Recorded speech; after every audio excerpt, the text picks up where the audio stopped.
Beyonce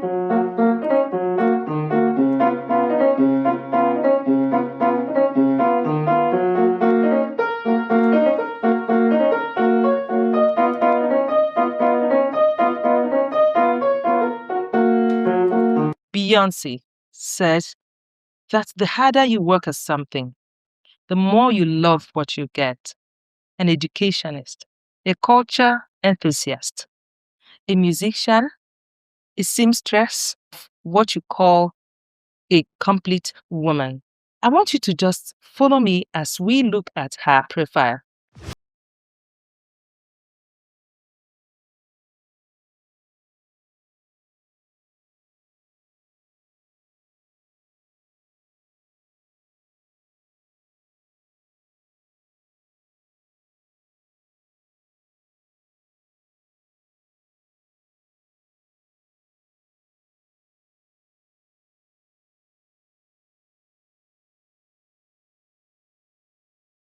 Our guest, Golda Obi. Hello, Jude. I'm glad to be here. Thank you for inviting me to your show. How did you come to have all of these talents, impacts, all wrapped in one head, one human being? Thank you. I mean, that's an interesting question because there's a lot wrapped up in being Golda. I've always been called G-Force because I've had this personality that encompasses so many things. At heart, I'm a creative. And I'm a creative learner as well.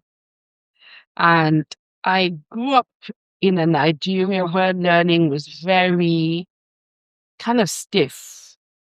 But I was lucky from the beginning. First, I had a very supportive family. My father just thought I could do everything. Whatever Goldie put her name to or her mind to, she could achieve. So that helped.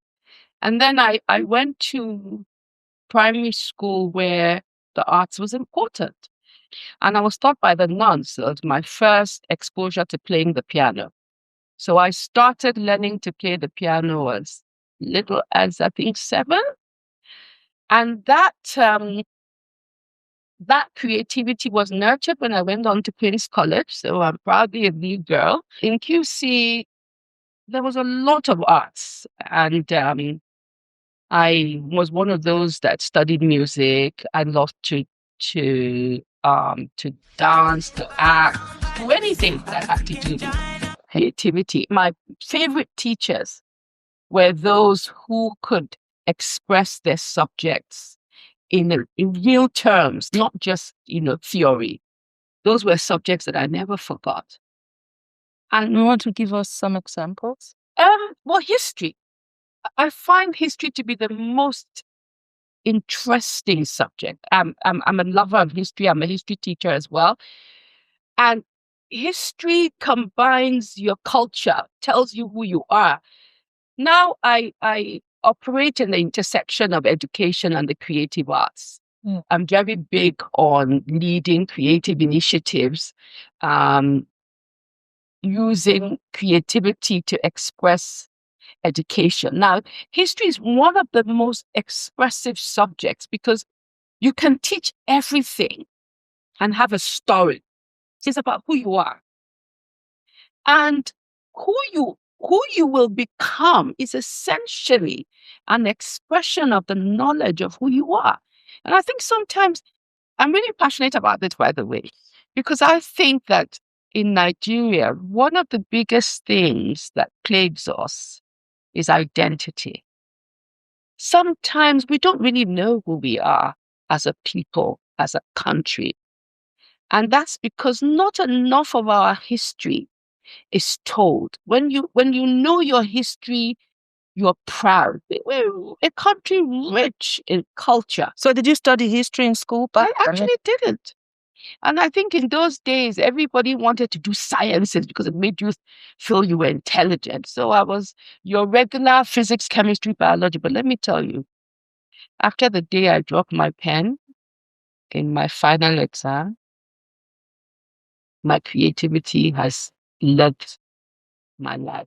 Wow. I never did anything with the sciences apart from my nutrition. So I'm a naturopathic. I mean, I've been through cancer and I'm like, no drugs for me. So Whoa. I do everything natural. So let me tell us, you want to take us through that? Oh, I think that when God crafted Golda's journey, it needed to cover the entire sphere of life. My childhood, my expressive creativity, and I still had to express myself in ill health. I approached cancer with a strong belief in God, but also a strong belief in myself that this was one more challenge that I could overcome. And so the whole creative being that I am, I approached it that way. I remember my little son at the time saying, "Oh, Mom, I love you bold." Because you know how you lose your hair and Yeah. wearing like, dramatic earrings and, makeup. And how old was he when he He said was that? 6. Oh my And goodness. he was my main carer. Boy. Because you know how it is when you're doing chemo, they don't like a lot of people around you just because you can't pick up infection. So it was that little boy and me. And we had a great time. I mean, to the point where my doctor says you're a disgrace to cancer. Nobody would tell. Oh. And that was great. I'm happy to hear. Yes. So I think that understanding who you are, the weight and the wealth of generations behind you really, really helps you express yourself and helps you stay focused. So you're not, you're not shifted by every wind of doctrine that comes your way. And that's why history. What is Strauss? Strauss is a lot of things. Strauss is education. Strauss is creative arts. Strauss is community building. So the Strauss family, I think the first member of the Strauss family was the Strauss Foundation. A lot of people don't know about the Strauss Foundation because we do a lot of things quietly. I think the most popular member of the Strauss family is the Strauss School of Music. If you really asked about Golda Obi, most people would tell you about Golda Obi from Strauss School of Music, the music educator, the musician, the creative drama, dance, and all of that. And so my philosophy is that at the very beginning, the foundational stages of a person's life, of a child's life, you need to help them learn through activity. I'm a firm believer that if you do not incorporate activity into a concept, it will not be retained. Now, what better way to teach a concept than teaching it through music, through song, through dance, through storytelling, through visual expression? Yeah. Now, like in the days, back in the days, you want to teach you about style and they say twinkle, twinkle, little star, kind of thing. Exactly. And using things that are in your community. So we needed to, at Strauss Preparatory School, we try to move away from traditional methods of delivering education. Yeah. I believe, and that's the philosophy my school runs on, that children will learn better when you show them things, when you act through things. So if you were going to show them about mountains or rivers or whatever, you needed to put a song to it or a play to it or have them paint. Even in the sciences, if you're not drawing, how do you remember what the heart looks like? Oh, wow. Yeah. So the arts come into everything that you do. And in the primary years, that's when you establish identity. Yes. So what's Strauss doing with culture? So with culture, through the foundation, we engage with the community. So over the years, we had Abuja for Children. It was a huge cultural activity that happened every Christmas, where we brought children together to act, to play in a concert, but a really major concert that I would create. Most recently, we have the Do Me Living Arts project. Oh, wow. Now, I'm really So what excited is by Do Me? that. Tell me. Do Me is the community that hosts the school. The College of Arts, the School of Music, the preparatory school is located in Durumi. And I find that Durumi is a very interesting contrast, I would say. So you have the urban, setting, and you have that prime urban real estate culture schools, and then you have behind it, you have the village.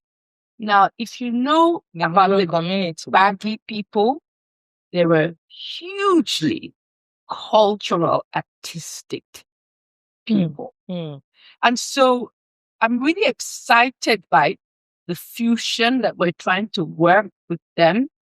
They have the culture, and the Living Arts Project is just the foundation, giving them a platform to come and express that beautiful culture.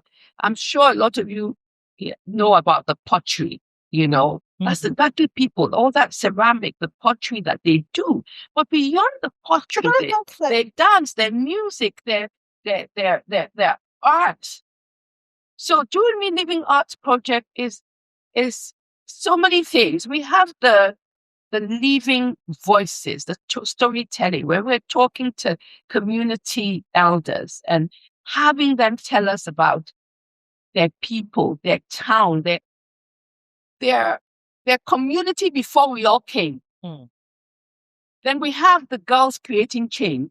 Probably over 1,000 children have passed through my hands in music education, dance, and drama. And in the community we serve and the community we live in, one of my passions is actually becoming something that we're able to share with the women and girls and youth in that community. I'm a seamstress, but I'd like to think more of myself as a creative. I have always sewn. My mother used to sew. In fact, my mom, when I think of myself, I realize that my mom was greatly impacted because my mom was an artist. She was a seamstress, she was a teacher. And I always thought, I'm never going to go into teaching. I want to be like mom. But at the end of the day, here you are. Here I am. Being a mother and a wife, how do you balance between all of this? So I think I've just been very, very fortunate, I must say. There's a saying that behind every successful man, there is a good woman. I think in my case, behind this successful woman, there's a really great man. My husband is study patience and support. He really has always let me fly. He's not one of those men that's threatened by a woman who is doing well. Oh, wow. He wants me to do well. Oh, wow. He's the strength behind everything I do. I don't think I could do the things I did if not for him. Because I take on, frankly, I jump into things. I say, Golda goes where angels fear to tread. And I think I do that. My husband is called Uzo, by the way. I think I do that because everywhere I go, I know Uzo is behind me. I can take on something and I know that Uzo is there to back me up. So I do that. I'm going to shout out. Shout out. Hi, Uzo.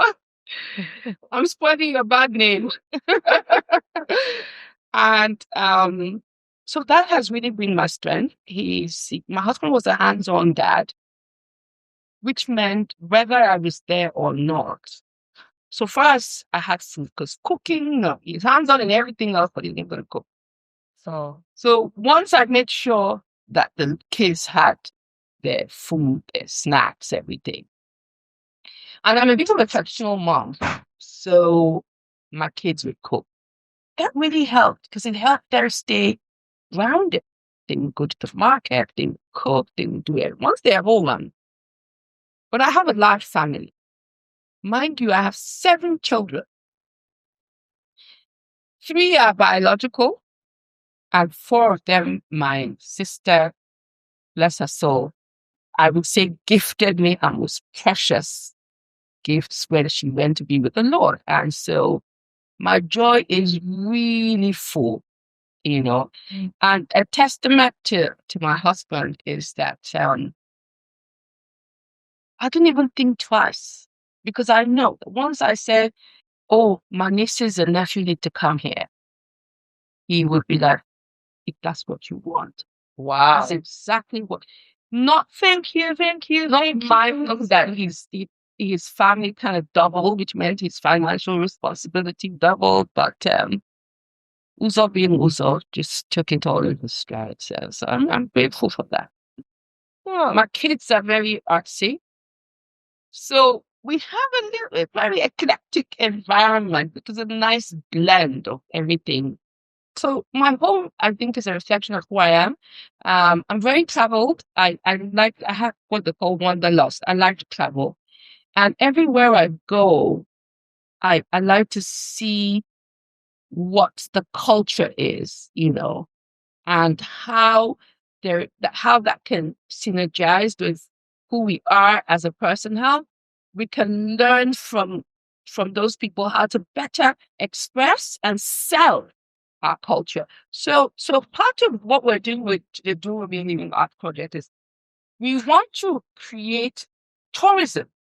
So I've been to a lot of Southeast Asia. I spent 5 months of the year before touring Southeast Asia. That's really just trying to understand what makes them so attractive to foreigners, that a lot of their income, their GDP, is made up of from tourism. And one thing struck me was that one, they're educated to see foreigners as a plus, so they're not hostile or resistant to foreigners coming to their place. But they also realize that foreigners are not coming to see skyscrapers. The foreigners want to see authenticity. They want to see the lives that they have lived.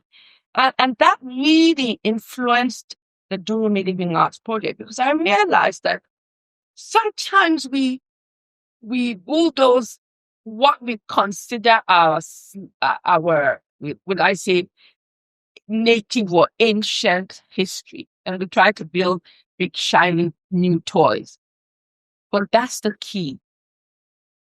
Our history is the key.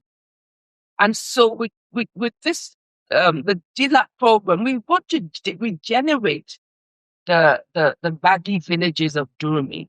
We want to show people that our culture is rich. And I understand that people can come and pay to see that culture. Oh. And that's what we want to build with that. We want to create an environment where people can come and work. So we have planned the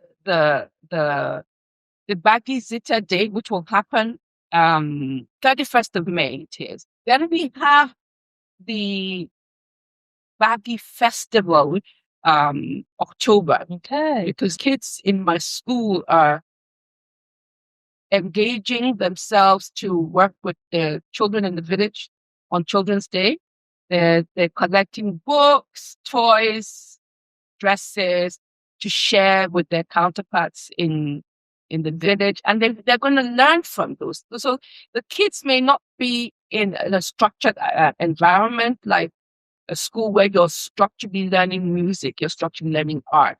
But they have a lot of art and music in them. And so it's one to shake hands. They want to learn their art, learn their creativity, and they feel they have to give something for the privilege of learning from the baggy kids of Fedorimi.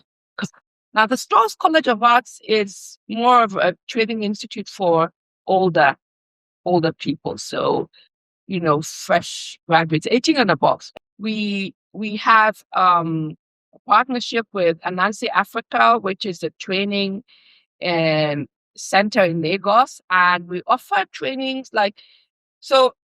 Part of my history includes working in technology. My husband works in tech. My whole family is tech. I've been in the tech space for many years, and for 30 of those years, I was MD of Gezel Limited, which is a tech firm.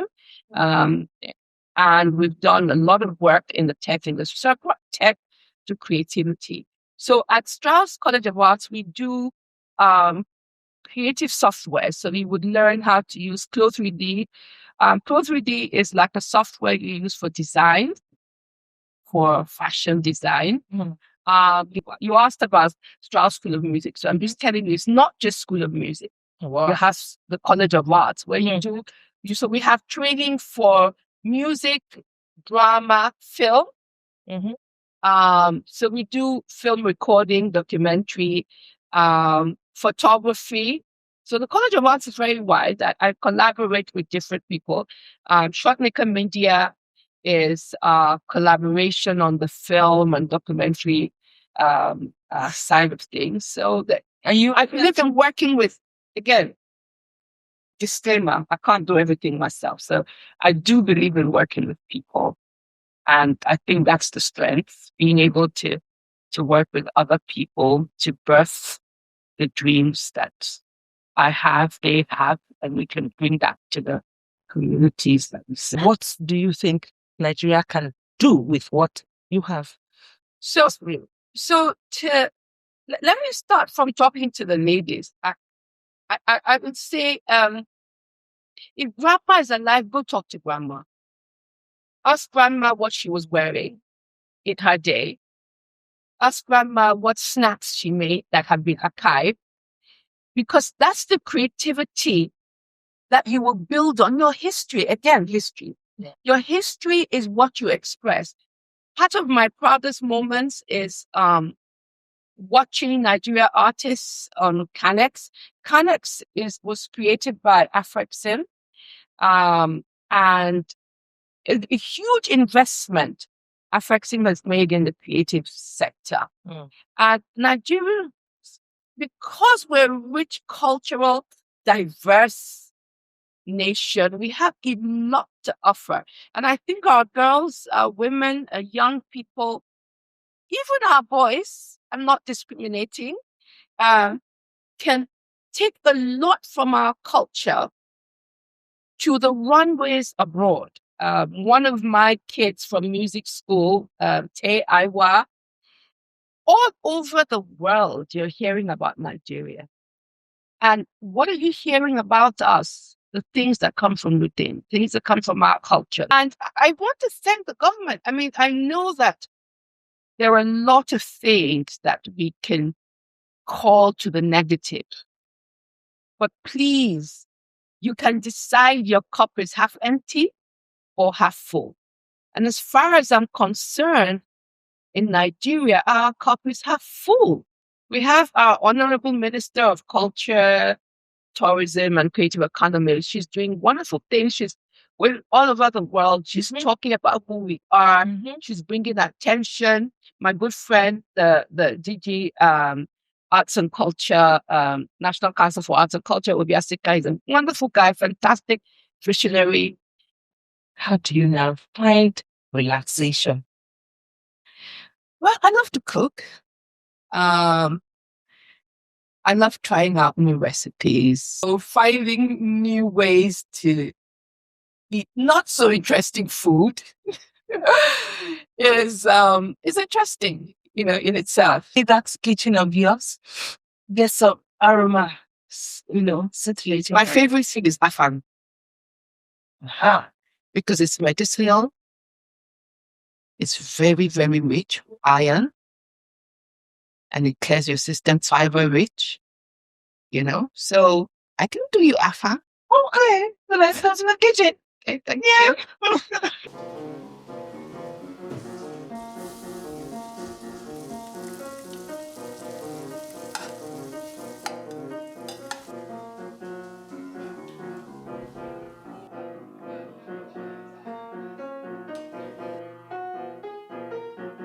She'll find a woman, and I want to say that I will keep striving to be the private woman that you would be proud of. Thank you. Thank you. So until next week, when we bring another Astich woman who is fine. Uju Makala is here saying, ciao, ciao.